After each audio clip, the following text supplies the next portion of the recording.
आज हम linear equation के और क्वेश्चंस करते हैं, ठीक है। उससे पहले कुछ कॉन्सेप्ट देख लीजिए, बहुत इंपॉर्टेंट है, ठीक है, क्योंकि आगे हम जितने क्वेश्चंस भी करेंगे वो इन कॉन्सेप्ट पे बेस्ड है, ठीक है। तो चलिए देखते हैं। ए, अगर ये सॉल्यूशन हमारा ए का है और ये बी का सॉल्यूशन है, इनको आप एलिमेंट्स भी कह सकते हैं, जो 1 2 3 4 5 है, 4 5 6 है, इनको एलिमेंट्स भी कह सकते हैं या कह सकते हैं बी के सॉल्यूशन है और ये ए के सॉल्यूशन है, ठीक है। देखिए इसको बोलते हैं यूनियन। यूनियन का मतलब क्या होता है? दो एलिमेंट्स का मतलब आप सम कह सकते हैं, या दो एलिमेंट्स को मिला के कोई चीज बने। यूनियन का मतलब सुने होंगे आप, यूनियन मतलब, ठीक है। तो यूनियन को हम यू से डिनोट करते हैं, बड़ा यू, ठीक है। और इसको बोलते हैं इंटरसेक्शन। इंटरसेक्शन का मतलब क्या होता है? जो हम वो एलिमेंट्स लिखेंगे जो दोनों में कॉमन आते हैं, जो ए और बी दोनों में कॉमन होंगे उनको लिखेंगे, तो इसको बोलते हैं यूनियन, इसको बोलते हैं इंटरसेक्शन, ठीक है।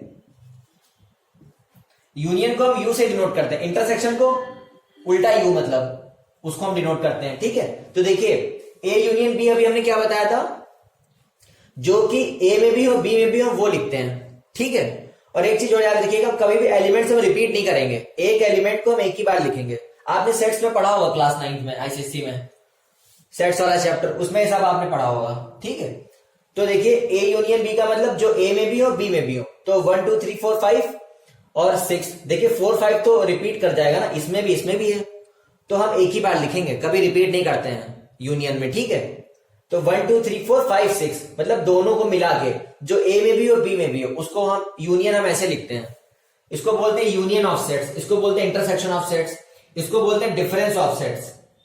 ये भी डिफरेंस है, ये भी डिफरेंस है, ये तो मैंने आपको बताया है कि इसका मतलब होता क्या है, ठीक है। तो यूनियन में कभी भी एलिमेंट्स रिपीट नहीं करेंगे, एक ही बार एलिमेंट लिखेंगे, ठीक है। अब देखिए इंटरसेक्शन का मतलब हमने क्या बताया था आपको, जो एलिमेंट्स दोनों में कॉमन होते हैं। अब देखिए यहां पे दोनों में कॉमन क्या है, 4 यहां पे भी 5 यहां पे भी और वहां पे भी है, तो यहां पे 4 5 आएगा। अगर यहां कुछ भी कॉमन नहीं आता तो हम क्या लिख देते, नल, इसको 5 बोलते हैं।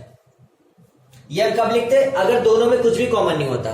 मान के चलिए यहां 5 होता, इतने इसमें 5 एलिमेंट्स थे, अगर यहां होता 7 8 9 तो कुछ भी कॉमन नहीं आता, तो यहां पे लिख देते 5 मतलब होता नल, मतलब एम्प्टी। ये नल है, NULL, ठीक है। 5 मतलब होता है नल सेट, ठीक है। तो ये ए इंटरसेक्शन भी कभी 5 भी आ सकते हैं, इसको 5 पढ़ते हैं, 5 मतलब अगर हमें कुछ भी कॉमन नहीं मिलता है तो हम 5 लिखते हैं इंटरसेक्शन में। यूनियन में ऐसा हो नहीं सकता हमको ना मिले, यूनियन हम हमेशा दोनों के मिला के एलिमेंट्स लिखते हैं, दोनों को, ठीक है। अब देखिए इसको बोलते हैं डिफरेंस ऑफ टू सेट्स, ठीक है। आप इनको एलिमेंट्स भी कह सकते हैं, सॉल्यूशन भी कह सकते हैं, मतलब ये ए के सॉल्यूशन है और ये बी के सॉल्यूशन है। अच्छा डिफरेंस का मतलब क्या होता है, आपने वैसे भी पढ़ा होगा कि अगर हम 5 में से 4 निकालते हैं तो इसका मतलब क्या हुआ, मतलब 5 में से 4 हम माइनस कर रहे हैं, वहां यहां भी वही मतलब है, कुछ अलग नहीं है, ठीक है। यहां पे एलिमेंट्स माइनस करते हैं हम। देखिए इसका मतलब क्या हुआ, देखिए मतलब ए में से हम बी माइनस कर रहे हैं, मतलब ए वाले एलिमेंट्स में से बी वाले एलिमेंट सब्ट्रैक्ट कर रहे हैं। इसका मतलब क्या हुआ, बी वाले एलिमेंट्स में से हम ए वाले एलिमेंट्स निकाल रहे हैं, इसका मतलब सिर्फ यही होता है, ठीक है। चलिए इसका मतलब एक चीज और देख लीजिए, ए माइनस बी का मतलब ये भी होता है कि x belongs to A, x does not belongs to B. इसका मैथमेटिकल मीनिंग यही होता है, मतलब हम वो वाले एलिमेंट्स लिखेंगे जो सिर्फ ए को बिलोंग करेंगे और बी वाले हटा देते हैं। आप कुछ बुक्स में पाओगे ऐसे लिखा रहता है, तो उसका मतलब यही होता है।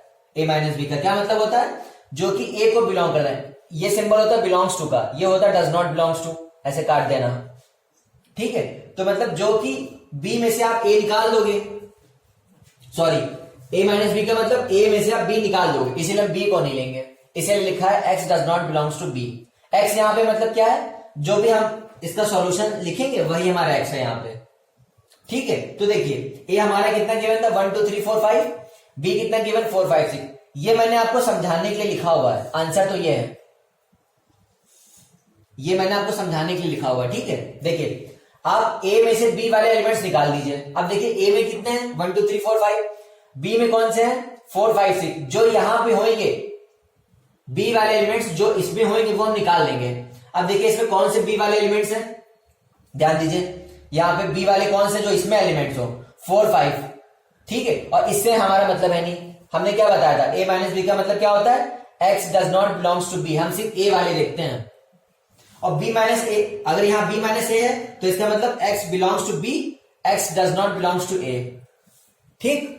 चलिए तो 4 5 इसमें से अगर 4 5 6 निकाल लेंगे तो देखिए 4 5 इसमें भी है, तो अगर ये माइनस कर दे तो कितने बचे हैं, 1 2 3। बात है आपको समझ में, ये इसीलिए तो पहले पढ़ा रहा हूं क्योंकि ये अभी आगे आप जितने भी क्वेश्चंस करेंगे इनइक्वालिटी में उस समय ये अभी लास्ट में यही करना होगा, तो ये बहुत इंपॉर्टेंट है। 9th आप लोग पढ़े होगे लेकिन भूल जाते हैं सब, ठीक है।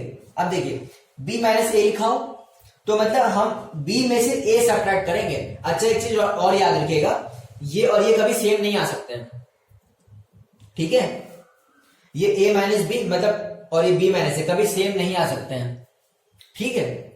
हाँ तो ये चीज हमेशा याद रखिएगा। अब देखिए इसका मतलब क्या होगा, हम b में से a निकाल लेंगे। b वाले सेट कौन से, देखिए 4 5 6, a में कौन कौन से 1 2 3 4 5, मतलब कि ऐसे सेट जो कि b में हो और a वाले b में हो उनको हटा दीजिए। तो a वाले ऐसे कौन से सेट है जो b में हो, 4 और 5, और तो कोई है नहीं यहाँ पे। ध्यान से देखिए आप, हम b माइनस ए में हम सिर्फ b को देखते हैं, हमने क्या बताया था आपको, हम a को नहीं देखेंगे। a माइनस बी में हम सिर्फ a से मतलब रखेंगे और b वाले हटा देंगे। b माइनस ए में हम क्या करेंगे, b से मतलब रखेंगे, a वाले हटा देंगे। सिंपल सी एक ही बात है, जैसे माइनस करते हैं 5 माइनस 3 तो 5 में से 3 हटा देते हैं ना, तो वैसे यहां पे करना सब्ट्रैक्शन, ठीक है। तो देखिए 4 5 जो b में भी है, सॉरी जो a में भी है और b में भी है, तो मतलब b माइनस ए कर रहे हैं तो b में से a हटा दीजिए, तो मतलब 4 5 हटा दिए तो बचा कितना, 6 बचा। इंटरसेक्शन का ये सिंबल होता है यूनियन का u, ठीक है। और हो सकता है कभी आपको कुछ कॉमन ना मिले तो उसको हम क्या लिखेंगे, 5 ब्रैकेट में कर देंगे, कर्ली ब्रैकेट में 5 मतलब नल, मतलब एम्प्टी सेट, मतलब कोई भी एलिमेंट्स हमारे कॉमन नहीं आए। तो हो सकता है कभी कॉमन ऐसा हो सकता है ना कि अभी आपका कॉमन मिल गया, कभी हो सकता है तो आपको कॉमन ना मिले, ठीक है। तो ये सारी चीजें मतलब आपको जानना जरूरी था।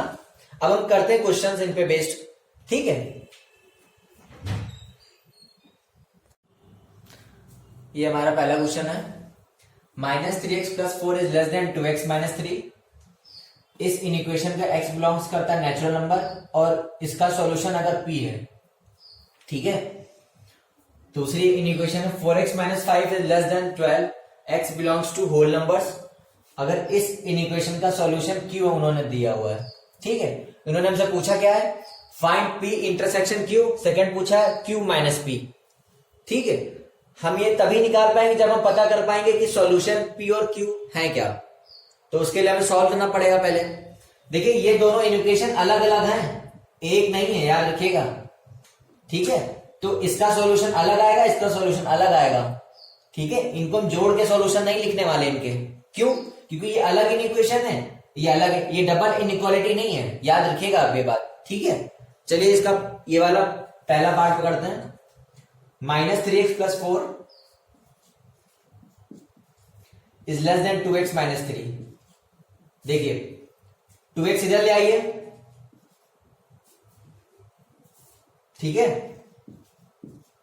-3 4 उधर जाएगा तो क्या हो जाएगा, -7।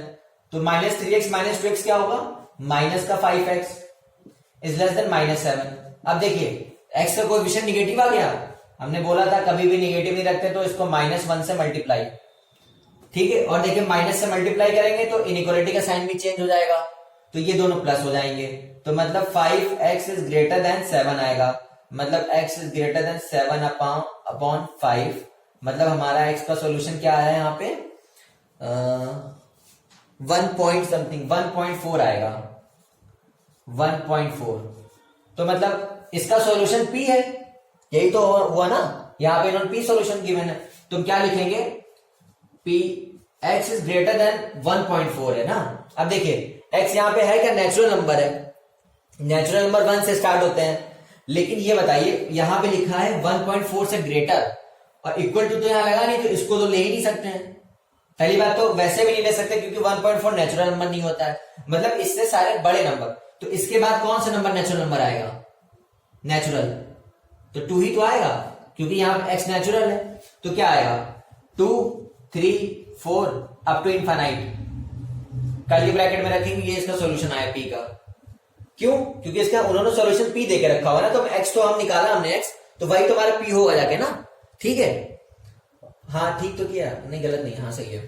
ठीक है, 1.4 मतलब 7/5 1.4 ही तो होगा जाके, तभी तो आप पता लगा पाएंगे कि 7 कितना हमारा 7.5 कितना होता है जाके। ठीक है, अब देखिए इसको सॉल्व करते हैं दूसरी वाली इनइक्वालिटी को। क्या करेंगे? 4x - 5 is less than 12। अब देखिए 4x ऐसे रहने दीजिए, इज लेस देन 5 उधर जाएगा तो कितना हो गया? 17, मतलब x इज लेस देन 17/4। देखिए बहुत सिंपल है, ये तो कुछ भी नहीं है, मतलब बस दिक्कत आपको इन्हीं दो में आ सकती है, पहले वाले में नहीं दूसरे वाले में। अगर आपने इसको ध्यान से नहीं समझा इसका मतलब क्या होता है तो उसमें आप गलत कर देंगे। तो 17/4 अगर हम डिवाइड करेंगे तो कितना आएगा?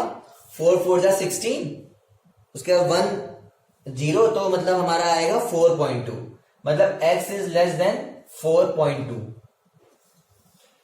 ठीक है, अब देखिए इसका सॉल्यूशन q है, तो मतलब क्या हुआ? q हम यहां लिखेंगे। अच्छा ये बताइए, x यहां पे होल नंबर है, होल नंबर जो 0 से स्टार्ट हो इन्फिनिटी तक। हमको यहां सॉल्यूशन क्या गिवन है? x इज लेस देन 4.2, ये पॉइंट है। ठीक है, अच्छा ये एक बात बताइए, 4.2 तो होल नंबर होता नहीं, तो एक इंटीजर है, मतलब 4.2 से लेस होल नंबर कौन सा हुआ? इससे जो पहले आएगा होल नंबर 4 ही तो आएगा। 4 एक होल नंबर होता है, मतलब हमें इससे लेस नंबर चाहिए, इक्वल टू तो लगा नहीं है, और होल नंबर 0 से स्टार्ट होते हैं। बात आई आपको समझ में कि नहीं? मतलब 4.2 से लेस होल नंबर छोटा कौन सा हुआ? 4 हुआ जाके, और कहां से स्टार्ट होते हैं? होल नंबर 0 से। ठीक है, तो इसमें क्या क्या आएगा? और एक चीज और याद रखिएगा, यहां हमको 0 से पहले क्यों नहीं लिखेंगे? क्योंकि यहां पे x एक होल नंबर है और 0 से स्टार्ट होता है, निगेटिव तो होता नहीं है। ठीक है, तो यहां पे क्या सॉल्यूशन आएगा? 4 3 2 1, ये q का सॉल्यूशन आया। समझ में आया आप लोगों की नहीं?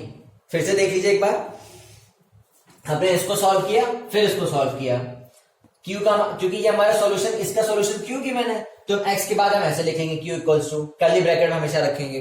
तो देखिए 4 3 2 1 0 आया, और इसका सॉल्यूशन क्या है? 2 3 4 5 अप टू इन्फिनिटी। ठीक है, अब ये बताइए पहला पार्ट हमारा क्या है? देखिए ध्यान से, पहला पार्ट हमारा है p इंटरसेक्शन q। हमने क्या बताया था आपको कि जो दोनों में कॉमन होता है वो लिखते हैं। देखिए यही तरीका है लिखने का। अब ये बताइए इन दोनों में कॉमन क्या है? 2 3 4 और 5 तो यहां है नहीं, तो मतलब 2 3 4 यहां भी, 2 3 4 यहां भी, तो मतलब इसका आंसर क्या आएगा? हाँ 2 3 4 ही तो आएगा। देखिए ये हमारा आंसर हो गया, बहुत सिंपल है। यूनियन पूछते तो हम क्या कर देते इसको? देखिए यूनियन पूछते हैं तो क्या करते हैं? 0 1 2 3 4, 2 3 4 रिपीट कर रहा है तो हम इसको 2 बार थोड़ी ना लिखते हैं, तो यूनियन हमारा यही हो जाता है इन दोनों को मिला के 0 1 2 3 4। ठीक है, लेकिन यहाँ इंटरसेक्शन पूछा है, तो मतलब जो दोनों में कॉमन हो, p में भी q में भी, दोनों में जो हो मतलब एलिमेंट्स, तो 2 3 4 दोनों में पाया जाएगा। दूसरा पार्ट क्या है? देखिए ये इंपॉर्टेंट है, दूसरा पार्ट हमारा है q माइनस p। अच्छा q माइनस p का मतलब हमने क्या बताया था आपको? मतलब q में से p वाले एलिमेंट्स हटा देना, यही तो इसका मतलब हुआ। q में से p वाले एलिमेंट्स हटा देना। q यहां पे क्या देखिए 4 3 2 1 0, q में से p वाले हटा देना। अब देखिए इसका मतलब यही हुआ, q माइनस p मतलब q में से p वाले एलिमेंट्स हटा देना, एलिमिनेट कर देना। तो ये बताए q में इतने एलिमेंट्स हैं 4 3 2 1 0, और यहां पे ऐसे कौन से एलिमेंट्स हैं q में से जो p में भी हो? कौन से? 2 3 4। तो q में से p वाले हटा दीजिए तो बचे कौन से? 1 और 0। बहुत सिंपल है, देखिए 1 ये हमारा आंसर होगा। आया समझ में? नहीं आया? ये q के एलिमेंट्स हैं, ये p के एलिमेंट्स हैं। q माइनस p का मतलब हुआ q में से p वाले हटा देना। तो यहां पे p वाले कौन से हैं? इसमें जो p में भी हो 2 3 4 ही तो हैं, तो वो हटा दीजिए, तो मतलब 1 और 0 बचा आपका आंसर। ये हमारा आंसर होगा कर्ली ब्रैकेट में। अच्छा, अगर वो आपसे पूछ लेता है, मान के चलिए पूछा नहीं गया है, p माइनस क्यू, तो बताइए क्या होगा, सोच के बताइए। देखिए क्वेश्चन तो आप जितने चाहे बना सकते हैं, इसमें यूनियन भी हम कर सकते थे, p माइनस क्यू भी कर सकते थे। उसने यहाँ पे यूनियन आपसे पूछा नहीं है, लेकिन आपको पता तो होना चाहिए ना। तो p माइनस क्यू का मतलब क्या हुआ, p में से q हटा देना। p यहां पे क्या है बताइए, 2 3 4 है यहां पे, मतलब p में से q हटा देना, ठीक है। ये यहां, अच्छा एक बात बताइए, यहां पे इसीलिए उसने p माइनस क्यू नहीं पूछा है, क्यों पता आपको, इसके एलिमेंट्स तो इनफाइनाइट तक हैं। बात आई आपको समझ में, इसके एलिमेंट्स तो मतलब इनफाइनाइट तक है ना, 2 3 4 अप टू इंफिनिटी तक, ठीक, इसीलिए उसने नहीं पूछा, ठीक है। तो मतलब ये बताइए, यहां पे 5 भी तो होगा ना, 6 7 8 9 10 अप टू इंफिनिटी तक, 2 3 4, क्योंकि नेचुरल नंबर उसने बोला है ना, ठीक है। अब ये बताइए, p में से q हटा देना, मतलब ये p है हमारा, मतलब p हमारा क्या क्या है, 2 से लेके इंफिनिटी तक। इसमें q वाले कौन से एलिमेंट्स हैं, 2 3 4, मतलब वो हटा दीजिए, तो मतलब बचा क्या, 5 6 7 8 9 10 11 अप टू इंफिनिटी। तो यहां पे क्या आएगा, 5 6 7 अप टू इंफिनिटी। हालांकि ये आपसे पूछा नहीं गया था, इसीलिए उसने ये चीज नहीं पूछी थी, ठीक है, क्योंकि इसमें काफी बड़ा, मतलब बड़ा नहीं, मतलब थोड़ा बड़ा तो सॉल्यूशन आएगा ही ना इसमें, इसीलिए, क्योंकि इसमें एग्जैक्ट एलिमेंट्स तो आ नहीं रहे, एग्जैक्ट नहीं, आप देखिए ध्यान से, इसमें आपको एग्जैक्ट एलिमेंट्स मिल रहे हैं, इसमें आपको क्या मिल रही है, अप टू इंफिनिटी तक मिल रहा है, इसीलिए उसने पूछा नहीं था आपसे। मतलब समझ में आया आप लोगों की नहीं, p में से q हटा देना, तो p में ऐसे कौन से एलिमेंट्स हैं जो q में भी हो, 1 तो और 0 तो यहाँ है नहीं, उससे मतलब नहीं, आप जानते हैं हम उससे कोई मतलब नहीं रखते। अगर हम p माइनस क्यू कर रहे हैं तो हम p से मतलब रखेंगे, q माइनस p कर रहे हैं तो हम q से मतलब रखते हैं, ठीक है। तो 2 3 4 q में भी है, तो वो हटा दीजिए, तो मतलब बचा कौन सा, 5 6 7 अप टू इंफिनिटी, ये हमारा आंसर है, ठीक है। चलिए एक और क्वेश्चन करते हैं ऐसा, हाँ